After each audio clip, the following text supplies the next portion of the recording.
All right. Oh, yeah, I got something to say. Oh, gosh. Wow. So moving, so moving. So some of you don't know, but I grew up in the San Fernando Valley. So I'm one of the original Valley girls. Yeah, I'm an original, the 70s, yeah. And, you know, if you're a Valley girl, you're always saying, oh, my God, oh, my God. I guess during my adolescence, I probably said, oh, my God, at least 1,000,000 times, right? So you think my connection to God would be pretty strong, right, Valley girls? Anyways, we're going to talk about God today. We're going to talk about your soul, and we're going to talk about the sacred within. Because today, I thought it would be appropriate, since we're talking about religions, I thought, why not talk about the sacred inside of ourselves? So humanity has always been on this eternal search for something greater, something bigger than ourselves, as we say. It started a long, long time ago, right? When life seemed out of control. Was there something beyond this physical realm that we could tap into? Some sort of power that could assist us, that can bring us a better life, that could bring us our food, that could bring us our shelter, that could bring us our rain, that can bring us anything and everything that allowed us to have a stable and secure life where all needs are met. Something. We've been on this search forever, and religions and philosophies have come and gone, as we see, right? That's evolution. And I think we stand here today evolving yet again because we're always changing. And spiritually, we are definitely in a whole new place than we were 2,000 years ago. Because mankind is kind of outgrowing the symbols of yesterday. And we're looking for something more, something that's more relatable, something that we can apply in this world, something that will help us where we are now and what brings security and expansion for us now. What is it we can tune into that will support us in that? And I think New Thought is a great place, right? Because it's telling us it's within us. It's telling us that there are ways we can command that energy that we are into acting in a way, directing that energy into our life in such a way where we are, as we say, demonstrating that which we want to live into, right? I want greater wealth, greater health. I want more friends in my life. I want a career that's meaningful. I want something that's not here now. There's got to be a greater power than I am. And you know, we do teach here that we are all that God is, right? We teach that all the time. You are everything that God is, right inside of you. But maybe there's a duality that we have going on sometimes. I'm not judging that. It happens. The way that we're structured, sometimes we see black and white. Sometimes we see little me and big me, little Laura and big Laura, right? We tend to see that there's two sides of ourselves. And you know what? That's okay. Anything that allows us to kind of understand consciousness and what's going on inside of ourselves is good because we know what we have to work with. And so today we're going to be learning about that that is within you, that is your bigger awareness, your bigger you, right? That's what we're going to do today. So as humanity and us individually have searched for something bigger, we've opened ourselves up to seeing things a little bit differently than what we used to see. And I don't think we should throw away the old religions, by the way. I think they're very meaningful, and they have something to teach us. And when we look at stuff metaphysically, it makes sense. It's understandable, and we can apply it. Now, Ernest Holmes says this: there is that within us which partakes of the nature of the divine being. And since it partakes of the nature of the divine being, we are divine. Now, I can sit here all day long and talk to you about this and say, you are divine, you are everything that spirit is. But unless you feel it and there's something going on inside of you that's open to it, these are just words. And I remember, I always say I was sitting in the back of the sanctuary and I heard these words. And I couldn't get it. There was no understanding of what it meant to be divine inside of me. It's like, how does one go there? What does that mean to me? And this is something I had to open up to. And many of you might feel that way too. When you hear the word divine, you're like, I don't get it. I don't get it. But when I hear Michael singing, or I hear Lizzie singing, there's something that stirs inside of me. There's something that is awakening for me, and I think that's the divine. Because I think the divine, I know the divine communicates to us in different ways that are beyond what our religions have taught us. And I think that's why we're at this crossroads right now, because we all have this yearning inside of ourselves for something bigger, something transcendent, something a little more meaningful than just words and dogma, something that feels good in the heart, something that uplifts, something that inspires. That's the new religion, and it's found in different places, not just in sanctuaries. So my talk is called The Way In, because I don't think we talk to you enough about how to get inside, how to find sacred you. How do we find that? I can talk to you about it, but only you know how you can find it inside of yourself. The unfortunate thing about religions is they've kind of been the only thing in town to teach us about our spirituality. And I know a lot of you have been damaged by religion. You've been taught things about yourself that I will tell you are not true. You've been taught that God and religion isn't about love. It's about following rules. That's how you get to heaven, right? And so we've turned off from religion and God, right? How can I believe in a God that's judgmental, that a God that doesn't see me as perfect and whole and its child? How can I worship something like that? And so we are barred and obstructed by going in. And so we're going to talk about how do we get back in. So I remembered when I was doing my talk that somebody had told me about King Solomon's temple.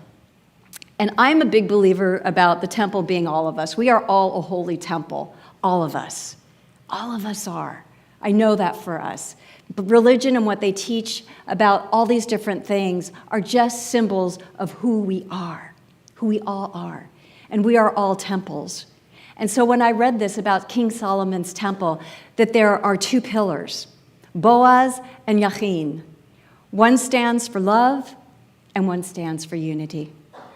And we can't enter that temple without passing through those two pillars, which means in order to get to your divine temple inside of yourselves, you got to be in love and you got to know oneness. That's getting into the sacred temple inside of ourselves. And that's a big call to order, right? It's not that easy. We've got this whole world outside of ourselves. We've got all these experiences that we've had that have maybe hardened our heart, that have maybe put us in a place of unforgiveness where love is just not happening, where we don't see oneness, we don't see unity, we just see destruction, we see separation, we see differences. But you want to get back in that sacred temple of you, love and unity. That's the way in. And that's where our work lies, right? Because it isn't that easy, as I said.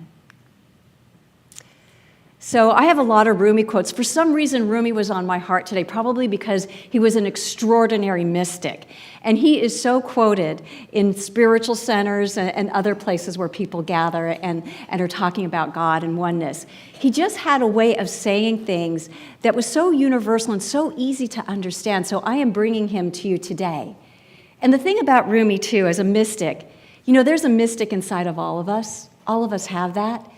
And a mystic is simply somebody who sees and knows of oneness and love, like Boaz and Yachin, those two things, oneness and love. And we are all mystics. I have a few friends who always say that thing, you spot it, you got it. You all heard that? You spot it, you got it. And it's usually really negative, like if you're talking about somebody who's a gossip, and you're saying, God, that person's such a gossip, and then my friend would say, well, you spot it, you got it, that means you're a gossip. But I rarely, there's my work, right? But we rarely use that in a different way. If you see somebody who's inspiring to you or somebody who's a mystic, you spot it, you got it. So we all have that mystic inside of ourselves. And Ernest Holmes talks about the mystic. He has a whole chapter, what the mystics taught. And really, it is very simple. It is all about love and oneness. That's it. But how do we get there, right? Love It's the bridge between you and everything, and everything. And I know that the bridge can be hard to even open up to. But you know what? When we can do our inner work, look at our grievances, look at the pain, look at the wounds, in such a way where we can say yes to some sort of healing, then we open ourselves up to building the bridge that gets us into the temple of our soul. And love is it. This is love, to fly forwards towards a secret sky, to cause 100 veils to fall each moment. I'm sorry about that. Let me do that again. This is love, to fly towards a secret sky, to cause 100 veils to fall each moment. First, to let go of life. Finally, to take a step without feet. This quote really means a lot to me because he talks about the transformational energy of love. The more I sit in love, the other stuff falls away. When I allow myself to sit in just feeling love for no reason, the grievances start to fall away. And I call those the veils, because they're the veils that keep us from being connected to other people. They're the veils that keep us from seeing possibility out there and inside of ourselves. They're the veils that keep us from knowing how extraordinary we are. And they're the veils that tell us that when we heal, when we remember our oneness, then life can be magical and wonderful. And so it really is about love and letting it be your bridge, letting that love be so big inside of yourself that things just go and fall and you don't need to carry the burden anymore. And this is really a lightness of being. This is how we lighten up. And I know it's a tall order. I hear it from people all the time. There's so much going on in our world where there's a lot of anger and there's a lot of hate. I want to tell you a story. I watch news sometimes, and I now watch this news story, this news program that always has good news at the end. And I saw something yesterday that just warmed my heart, and I want to tell you about it. You know, we hear a lot of news about how people who are black are really treated poorly by the police. And this little black kid, was going in his neighborhood. He wanted to raise money for one of those games that they play, those video games, right? I don't know if it's whatever it is, whatever the most popular is. And so this little child was doing that, and somebody called the cops on this little kid, and said, this kid's up to no good. So the cop came and talked to the kid, and he said, oh, you're fine, don't worry about it. And so the cop came back a couple days later to this child's house, and the kid saw a cop come up and knocked on the door, and the cop said, I need to see you. And the kid's like, oh my God, am I in trouble? And he goes, just come with me to the car. So the police officer opens up the trunk of his car, and he had bought him the video game. And my heart was so right. I was just so touched by that. First of all, that the news was even putting something good on it. And I thought, well, that's fun. What a pleasant surprise. How refreshing. But it really showed to me the compassion that's out there, and that it's possible that this boat can turn around that we're in right now. And not to despair, not to think it's all going to hell in a handbasket, because there are people out there like us that are doing better for the world, that are doing better for the community, whose eyes are open, who are filled with love, right? Yes. So that's it. So where do we go? Where do we go? So I've got a couple tips for you, of course. I have to have my tips. So forgiveness is really what it's all about. That's a really great place to get our hearts back into love. And so I encourage you to be open to taking the journey of letting go of hate, separation, anger, and all the other things that get in the way of love. And I want to tell you a little bit about me, because I'm up here, and my journey with forgiveness.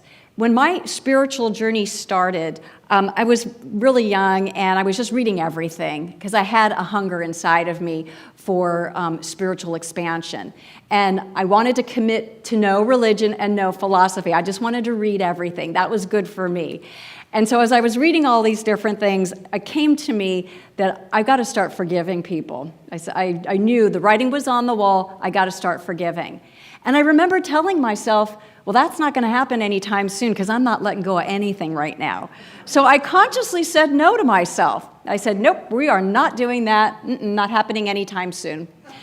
You know, I wanted to hold on and just be with it and feel a fire of anger and unforgiveness, and that was my choice that I made. And it didn't get me very far. And as time went on and I was in that state, a day came when I said, you know what, Dale, you want to go forward. You're at a pivotal point right now. You want to go forward in your spiritual expansion. The forgiveness begins today. And so I started forgiving, and lo and behold, my heart lightened up. And I realized that this whole thing with not forgiving, it's really not, we teach this, it's not about the other person at all. They don't care if you're angry at them. They don't care if you don't forgive them. It means nothing to them. But it means a lot to us, and it is really toxic energy. And I'm not judging. I get it. I'm telling you right now, it took me a while to even get cool with forgiving.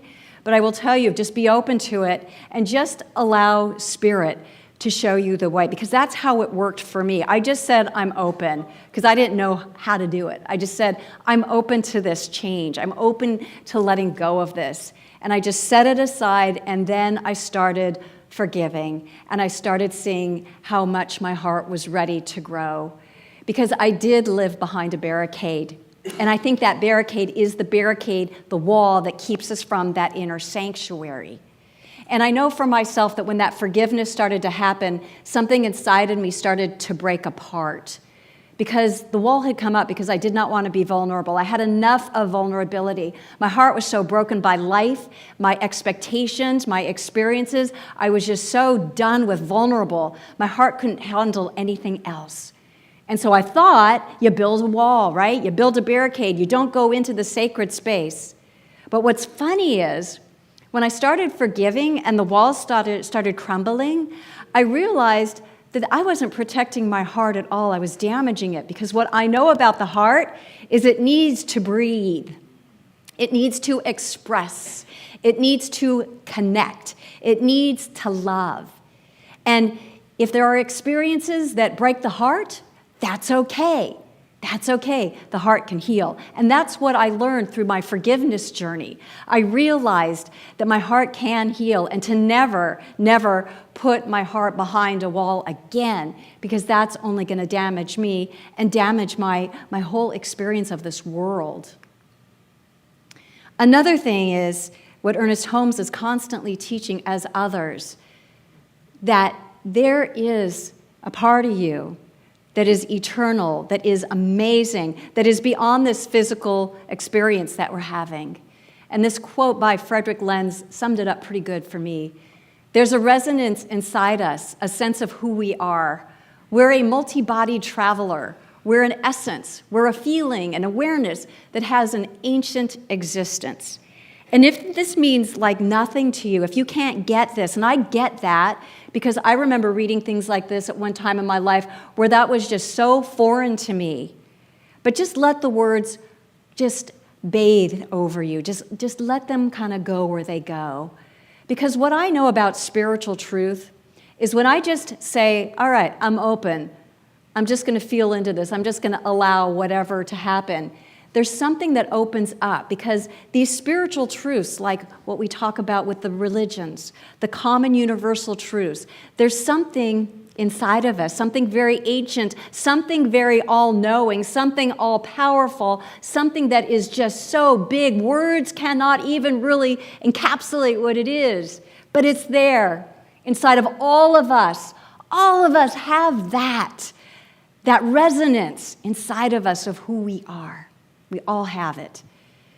And so I encourage you to play with that idea, because when you do, it starts to grow, because it's home again. You're saying yes to it. You're opening up the temple doors to you and your soul. And when you do that and you pass through love and unity, man, your world is going to a whole new place.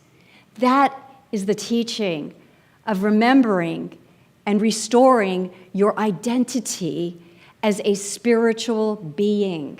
That's what it's about. Return home to knowing who you are, because that wisdom has not gone anywhere. We've just covered it up with veils and walls and barricades. It's time to tear it down. Let it go. Let it go, right? There's so many of us that are ready to live there. And what I know about community and relationships and connecting with others that are in this, you're receiving such a confirmation, such a validation of who you are, that you cannot help but rise into that energy and living from the soul. So yeah, right on. So I love this, Rumi again. Keep digging your well. Water is there somewhere. And I love that, right? Because there's a knowing. I mean, you come here today. I don't know why everybody comes here. I'm assuming, here I go assuming, that you want something to inspire you. You're looking for some spiritual nugget that's going to land in your heart and just open the door for you to live a better life, to love yourself more deeply, to understand the people in your world coming from a place of compassion and love. There's something that's calling you that wants you to understand who you are, to know that you are this holiness inside. Everywhere you go is holy ground because you're standing there. I'm telling you, that's who you are. So if you're at a place where you're kind of disconnected from knowing that spiritual essence of you, or you're feeling that your heart isn't quite in such a loving, grounded place, just keep working at this. Keep practicing. Keep coming to the center. Keep connecting with other people because you're going to find what you're looking for. Like Rumi says, you're going to find the water. You're going to find your spiritual essence. And once that's unplugged, woo, look out. So I wrote a quote because I couldn't find a quote that said everything I wanted to say. So I thought, well, you can write one, Dale. Oh, yeah. Okay. So here's my quote. When beauty touches the depths of our heart, we cross the threshold into the sacred space that we are, and we become pure love. Right? Thank you. I purposely chose the music today for our service with Michael and Lizzie because I wanted your hearts touched. I wanted you to feel the beauty of their music and the beauty of their artistry. Because where we're going right now spiritually, as I said earlier, is about being touched in the heart. And people like Lizzie and Michael touch us at the heart level. There's a beauty, there's a joy, there's something inspiring us, and our minds aren't a part of that. It's not a mental thing, it's a heart thing, and that's religion to me now. The religion of love, of connection, of feeling, of oneness, right?